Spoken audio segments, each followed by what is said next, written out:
देखूं बेटा, तेरे मायके के गहने मैंने तो अच्छे से देखे ही नहीं। जी माँ जी, देख लीजिए। हाँ बेटा, गहने तो अच्छे हैं, सब सुंदर भी हैं। हाँ माँ जी, मेरी मम्मी की पसंद है। अच्छा, अच्छी है तेरी मम्मी की पसंद। जी माँ जी, नेहा की शादी को कुछ ही दिन हुए होते हैं। उसके माता पिता ने उसकी शादी पर अपनी जिंदगी भर की कमाई लगा दी थी। कुछ दिन बीत जाते हैं और एक दिन नेहा की सास नेहा को आकर कहती है। बेटा, मैं तो तुझे ये कहने आई थी कि तू अपने सारे गहने मुझे दे दे, मैं संभाल कर रख लूंगी, अगर तुझे बुरा ना लगे।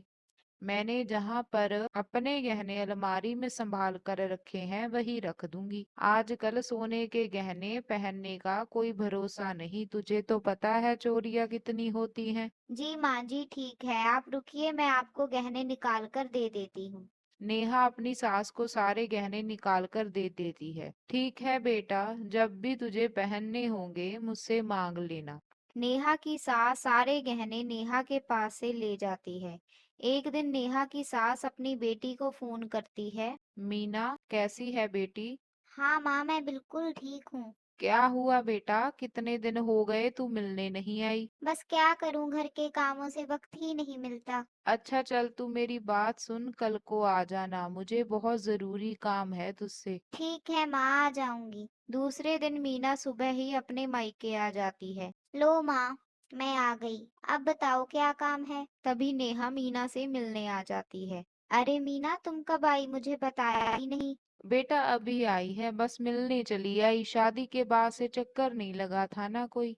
जी माँ जी, शादी के बाद अब ही आई है मीना। अच्छा बेटा, अब तू जा, मीना के लिए थोड़ी चाय बना ले आ। नेहा वहां से चली जाती है और किचन में जाकर चाय बनाने में लग जाती है। माँ, अब तो बता दो क्या जरूरी काम है। नेहा की सास अपनी अलमारी से नेहा के सारे गहने निकालकर अपनी बेटी को कहती है।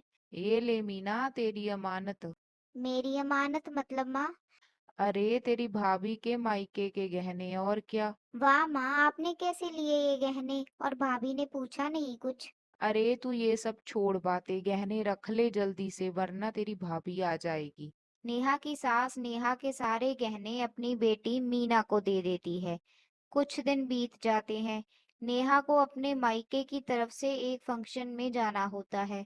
नेहा अपनी सास के पास जाकर अपने गहने मांगती है। कौन से गहने? मेरे पास नहीं है कोई गहने। माँ जी, मेरे सारे गहने आपके पास ही तो हैं।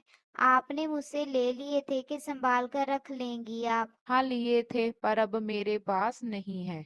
नहीं है का क्या मतलब माँ जी, मैंने सारे गहने आपको दिए थे। मैंने तुझे एक बार कह दिया ना मेरे पास नहीं है, जा अब जा जहाँ से। क्यों चली जाऊं माँ जी, मुझे मेरे गहने चाहिए। अपने पति से जाकर ले ले, मेरे पास नहीं है। तभी उसका पति राहुल वहां पर आ जाता है। बेटा दे दे इसे, इसको गहने। अरे तुम्हें और बनवा कर दे दूंगा ना गहने। मुझे और गहने नहीं चाहिए, मुझे वही गहने चाहिए। आपको क्या पता मेरे माता पिता ने कितने प्यार से दिए थे गहने। नेहा, तुम्हें तुम्हारा पति चाहिए या फिर वो गहने?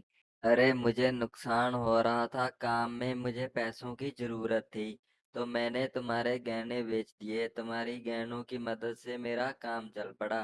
पर राहुल, आप ये बात मुझे पहले बता देते, मैं कौन सा आपको मना कर रही थी। ठीक है बाबा, मुझे माफ कर दो, मैंने तुम्हें पहले नहीं बताया। नहीं नहीं, माफी वाली कोई बात नहीं, गहने किसी काम ही आए हैं। ऐसा कहकर नेहा वहां से चली जाती है। अरे माँ, मुझे तो बता दो कहाँ पर है गहने। वहीं, यहाँ सारे गहनों को होना चाहिए था, मेरी बेटी के पास। ये सब बातें नेहा सुन रही होती है और उसे अपने पति और सास के झूठे चेहरे पहली बार देखकर बहुत दुख होता है और वो अपने कमरे में जाकर बहुत रोने लगती है। अगर आपको हमारी ये कहानी अच्छी लगी तो चैनल को सब्सक्राइब जरूर कर लेना।